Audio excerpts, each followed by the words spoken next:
Hi, today we're going to learn how to use VPN to stay secure and private online. Wow, this is a tough job. Just kidding.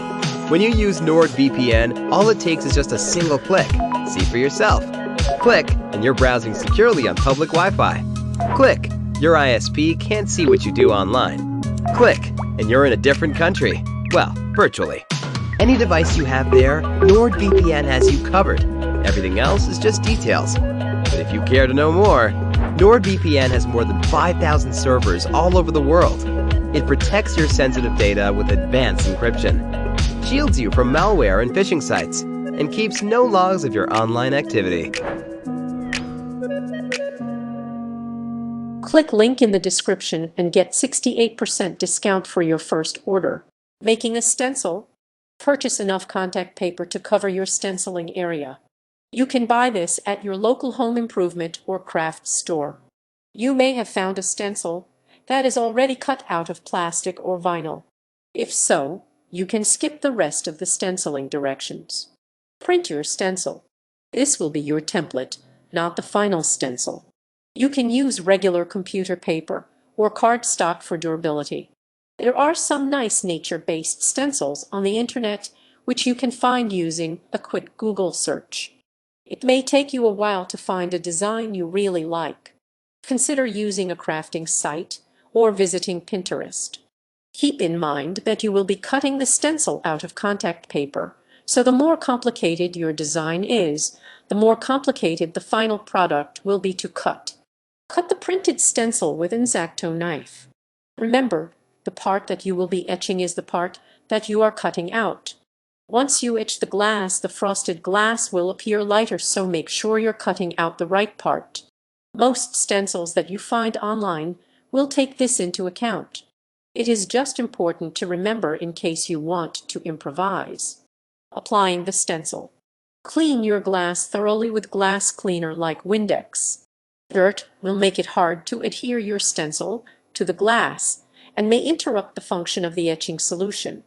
This is also a good time to put your glass in a ventilated area and protect the surface that it will be lying on.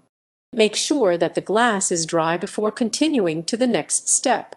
Apply the contact paper to the stenciling area. Do not peel the entire back off the paper and try to apply it all at once.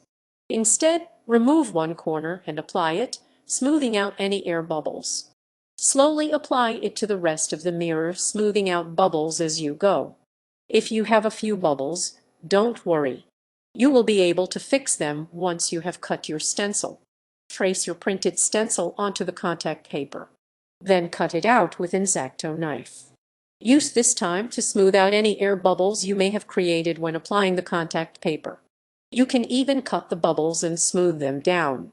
Most people like to apply their design to the border of a glass or mirror so that you can still use the mirror. If you have a very large mirror, you can use larger designs near the bottom or top and still have use of the mirror. Contact paper will work for any kind of design, from ornate to simple. This is because it creates a good seal between the glass and the etching compound. Frosting the glass. Apply an etching solution to the open parts of the stencil. You can use a bristle brush or a Q-tip in a pinch. Don't touch the glass with your brush or Q-tip, however, your brush marks will show up. Instead, use generous amounts of cream and daub it onto the surface of the glass. You can buy an etching solution at Walmart or try shopping online. Use a designated brush. Etching solutions are made of acid and can damage most brushes. Rinse the glass. Depending on the kind of etching solution that you use, your wait time may be as little as 45 seconds. Use a wet sponge and a bucket to remove the etching cream. Rinse the glass carefully with the sponge. Etching cream can be very potent, so do not get it on the rest of the mirror or it might itch where you do not want it to. Peel off the contact paper. Make sure all the etching solution is rinsed off and then peel the contact paper from the mirror. You can rinse off any adhesive or residue. Once your glass is etched, it's etched forever, and washing it will not harm your design.